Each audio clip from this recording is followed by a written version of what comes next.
ഭവ്യ, ഞാനിപ്പോൾ നിൽക്കുന്നത് വിയൂർ യുവജന സംഘത്തിനോടൊപ്പമാണ്. ഇപ്പോൾ നമ്മൾ ദൃശ്യങ്ങൾ കാണുന്നത് മന്ത്രി കെ രാജൻ ഈ പുലി വര തൊട്ട് ഇങ്ങനെ പുലിക്ക് പെയിന്റ് അടിച്ചുകൊണ്ടിരിക്കുന്നതാണ്. കാണാൻ നല്ല എന്ത് ഭംഗിയല്ലേ, വലിയ വയറൊക്കെ ആയിട്ട് വലിയ കുമ്പയൊക്കെ ആയിട്ട് ഒരു പുലി ഇവിടെ പകുതി പെയിന്റൊക്കെ ആയിട്ട് വരയൊക്കെ ഇവിടെ നിൽക്കുകയാണ്, ഉഷാറായിട്ട് നിൽക്കുകയാണെന്നാണ് പറയുന്നത്.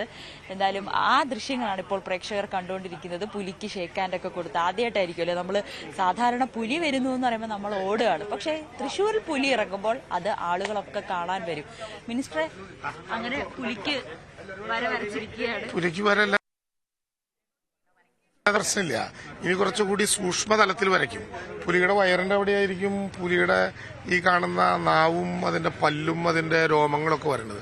വളരെ സൂക്ഷിച്ച് ചെയ്യേണ്ട ഒരു പെയിന്റിംഗ് ആണ്. ഇപ്പൊ രഘു ഇവിടെ സാധാരണ എല്ലാ സ്ഥലത്തും കാണുന്ന ഒരു പുലി കലാകാരനാണ്. പക്ഷേ രഘു ഒരു ഡെവലപ്മെന്റ് ഓഫീസറായിട്ട് വർക്ക് ചെയ്യുന്ന തൃശ്ശൂരിന്റെ പ്രതീകമായിട്ടുള്ള ഒരു ആളാണ്. അപ്പോൾ ഇതൊരു കമ്മിറ്റ്മെന്റ് ആണ്. പുലി മടകളിൽ പുലി നടത്തുന്നത് ഒരു കമ്മിറ്റ്മെന്റ് ആണ്. ആ കമ്മിറ്റ്മെന്റിനോടൊപ്പം ഇങ്ങനെ മുന്നോട്ട് പോവുക എന്നുള്ളത് തൃശ്ശൂർക്കാരെ സംബന്ധിച്ചിടത്തോളം ആഹ്ലാദമാണ്. സാധാരണ പുലിയെ കണ്ട പേടിയാണ്. പുലി നഗരത്തിൽ ഇറങ്ങി എന്നൊക്കെ പറഞ്ഞാൽ ഒരു വാർത്തയാണ്. ഇത് പുലി നഗരത്തിൽ ഇറങ്ങാത്തത് എന്ത് എന്ന് ചോദിച്ച് രാവിലെ മുതൽ ആളുകൾ കാത്തിരിക്കുകയാണ്. രാവിലെ മുതൽ ആളുകളുടെ കാത്തിരിപ്പ് ഈ പുലികളെ ഒന്ന് കാണാനാണ്. ഇപ്പൊ രഘുവിനെ നമ്മൾ ഇങ്ങനെ കണ്ടല്ലോ, രഘു കുറച്ചുകൂടി കഴിയുമ്പോൾ അടിമുടി പുലിയാകും. മുഖത്ത് പുലിവേഷം വരും, കാലിൽ പുലിയുടെ ഷൂസ് വരും. ഇതൊക്കെ കൂടി വരുമ്പോൾ രഘുപുലി മാറുന്നൊരു പുലിയാകും. ശരീരത്തിന്റെ ഓരോ സൂക്ഷ്മ നാഡികളെയും സൂക്ഷ്മ രോമകൂപങ്ങളെയും ബന്ധിപ്പിക്കുന്ന വിധത്തിലാണ് ഈ പെയിന്റ്. നമ്മളിന്ന് ന്യൂസ് മലയാളം, ന്യൂസ് 18 ഒക്കെ വളരെ സ്നേഹപൂർവ്വം ഇതെല്ലാം കണ്ട് ആഘോഷിച്ചിട്ട് അങ്ങ് നമ്മൾ തിരിക്കും. പക്ഷെ ഇവര് തിരിക്കില്ല. നമ്മൾ നമ്മുടെ മടകളിൽ പോയി കിടന്നുറങ്ങുമ്പോഴും ഇവര് ശരീരത്തിലെ ഓരോ അണുക്കളിലുമുള്ള ഈ പെയിന്റ് ഒന്ന് ഇളക്കി കളയാൻ വേണ്ടിയിട്ടുള്ള വലിയ പ്രശ്നങ്ങളിലായിരിക്കും.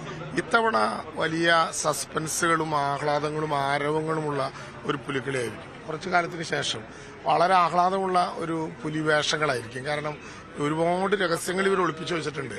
ആ രഹസ്യങ്ങൾ ഇപ്പൊ ഞങ്ങൾ പറയില്ല. തിരുവമ്പാടിയും പാറമേക്കാവും പൊട്ടുന്ന ഉയർത്തുന്ന നേരത്ത് മാത്രം സൂക്ഷിക്കുന്ന കൊട പോലെ പുലിക്കളിയിൽ രഹസ്യങ്ങളുണ്ട്. ഉച്ച കഴിയുമ്പോഴേക്കും പതുക്കെ പതുക്കെ നിങ്ങൾക്കത് മനസ്സിലാകും. പക്ഷെ യഥാർത്ഥത്തിൽ മനസ്സിലാക്കണമെങ്കിൽ അരമണി കിലുക്കി പിന്നെ കാട്ടിലിറങ്ങിയതുപോലെ തേക്കും കാടിന് ചുറ്റും ഇവർ ഇറങ്ങുമ്പോഴാണ് യുവന്മാരുടെ കയ്യിൽ ഇതൊക്കെ ഉണ്ടായിരുന്നല്ലോ എന്ന് മനസ്സിലാക്കുന്നത്. യുവജന സംഘത്തിന്റെ ടാബ്ലോ നിങ്ങൾ പുറത്ത് കാണും. ടാബ്ലോ കണ്ട് സാധാരണ നിലയിൽ പിരിയും. പക്ഷെ ടാബ്ലോ റോട്ടിലിറങ്ങിയാൽ ടാബ്ലോന്റെ സ്വഭാവം മാറും.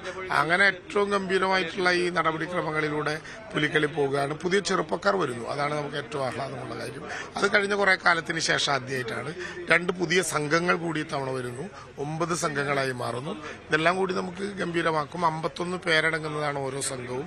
9 തലങ്ങളിലായി. അങ്ങനെ വരുമ്പോൾ തന്നെ 459 പേര് പുലികളാകും.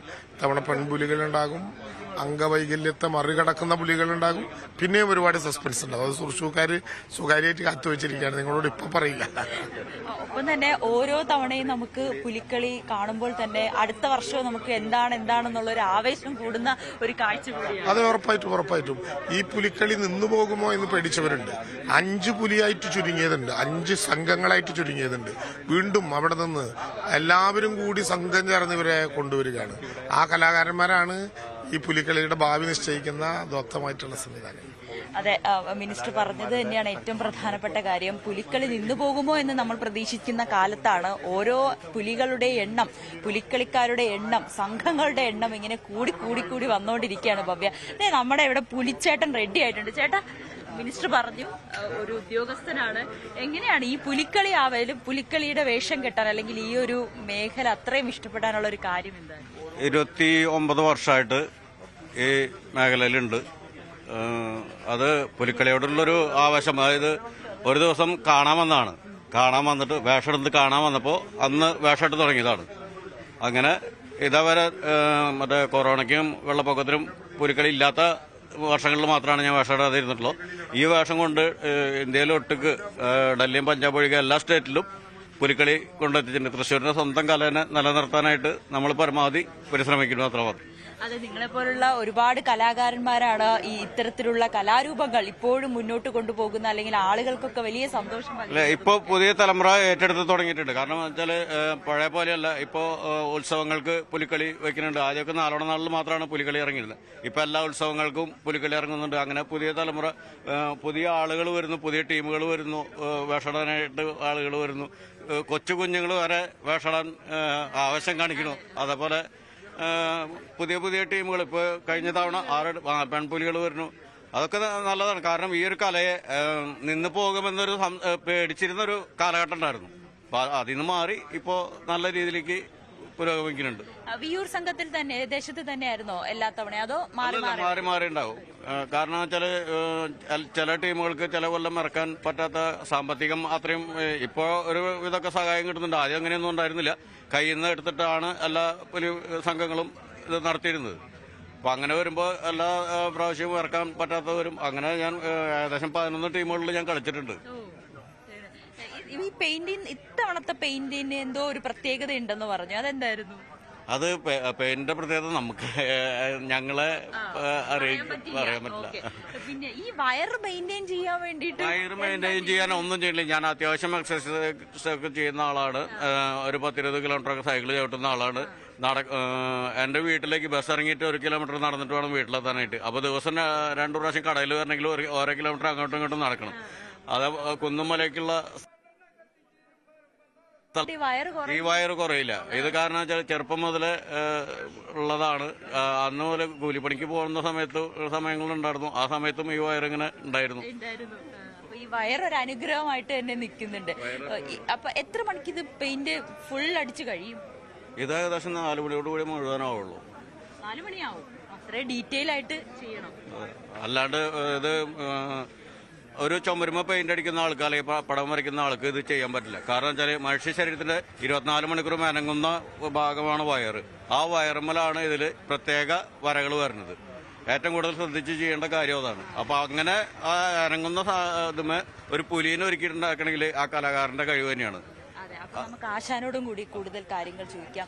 രാജൻ ആശാന് നമ്മളോടൊപ്പം ചേരുന്നുണ്ട്. ആശാന് 60 വർഷത്തിലധികമായി ഉണ്ട് അല്ലെ ഈ പുലി മേഖലയിലും? അല്ല, 60 ഇല്ല, ഞാൻ അത്രയും പ്രായമില്ല കേട്ടാ. എന്നാലും വളരെ ചെറുപ്പത്തിൽ തന്നെ ഒരു 40 വർഷത്തോളം ആയിട്ടുണ്ട്. കാണുമ്പോ അത്ര പ്രായം തോന്നിയില്ല. അല്ല, നേരത്തെ ഞാൻ ചോദിച്ചപ്പോ എനിക്ക് 60 എന്നാ കേട്ടത്. സെയിം മോഡലാണ് ഞങ്ങള്. അപ്പോ 40 വർഷത്തെ ഒരു പരിചയമുണ്ട്. വളരെ ചെറുപ്പത്തിൽ തന്നെ സ്കൂൾ കാലഘട്ടത്തിൽ തന്നെ പുലിവേഷം വരയ്ക്കാൻ വന്നിട്ടുണ്ട്. പുലി കളിച്ചിട്ടുണ്ട്? അല്ല, പുലി വേഷം വരയ്ക്കാൻ മാത്രമേ വന്നിട്ടുള്ളൂ. എനിക്കൊന്ന് അമ്മാവനാണ് നേരത്തെ 60 പറഞ്ഞത്. ഇത്തവണത്തെ പെയിന്റിന് എന്തെങ്കിലും ഒക്കെ പ്രത്യേകത? ഇല്ല, 55 പറഞ്ഞു, 5 കൂട്ടി. ഇത്തവണത്തെ പെയിന്റിന് ഇല്ല, പെയിന്റൊക്കെ സ്ഥിരം നമ്മള് അരച്ച് പതിവ് പോലെ തന്നെ വാർണിഷൊക്കെ മിക്സ് ചെയ്ത് മറ്റു കളറുകളൊക്കെ മിക്സ് ചെയ്ത് സ്ഥിരം തന്നെ. മറ്റു പുലികളൊക്കെ ഇവിടെ ആരെയും കണ്ടില്ല? ഉണ്ട്, ഓരോരുത്തരും അതിനുള്ള തയ്യാറെടുപ്പിന് വേണ്ടി. 4 മണിയാകുമ്പോ എല്ലാരും റെഡിയാവും. പിന്നെ വളരെ ഫാസ്റ്റ് ആയിട്ടുള്ള കാര്യങ്ങളൊക്കെ. അങ്ങനെയാണ് ഭവ്യ ഇപ്പോൾ വിയൂരിലെ കാര്യങ്ങൾ. അവിടെ ഓരോ പുലികളെ ആയിട്ട് പെയിന്റ് അടിച്ചുകൊണ്ടിരിക്കുകയാണ്. വൈകുന്ന 4 മണിയോടുകൂടി, ഒരു 2 മണിയോട് കൂടുമ്പോഴത്തേനും ഇതെല്ലാം പൂർണ്ണമാകും. നമ്മുടെ പുലിക്കുട്ടികൾ എല്ലാവരും അങ്ങനെ തയ്യാറായി നിൽക്കുകയാണ്. ഭവ്യ,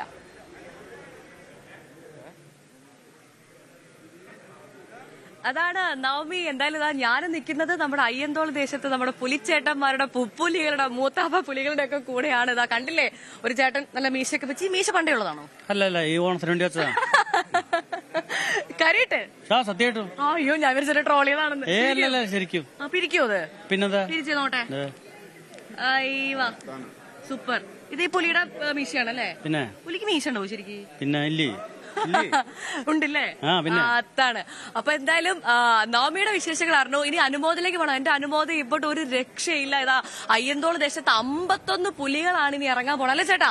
51 ഇവിടെ എത്തിയിട്ടില്ല. അതാണ് 51 പുലികൾ ഇങ്ങോട്ട് ഇറങ്ങാൻ പോകും. അരമണി കിളിക്ക് അവർ ഇറങ്ങുന്നത് കാണാൻ വേറെ ലെവലായിരിക്കും. തൃശ്ശൂർ നഗരത്തിനെ എന്തായാലും ഇവര് പൊളിക്കുന്ന നടത്തി സംശയമില്ല. അനുമോദം എവിടെയാണുള്ളത്? അവിടുത്തെ വൈബ് എന്താണ്? അവിടെ കുട്ടിപ്പുലികളും സ്ത്രീ പുലികളും ഒക്കെ ഉണ്ടോ?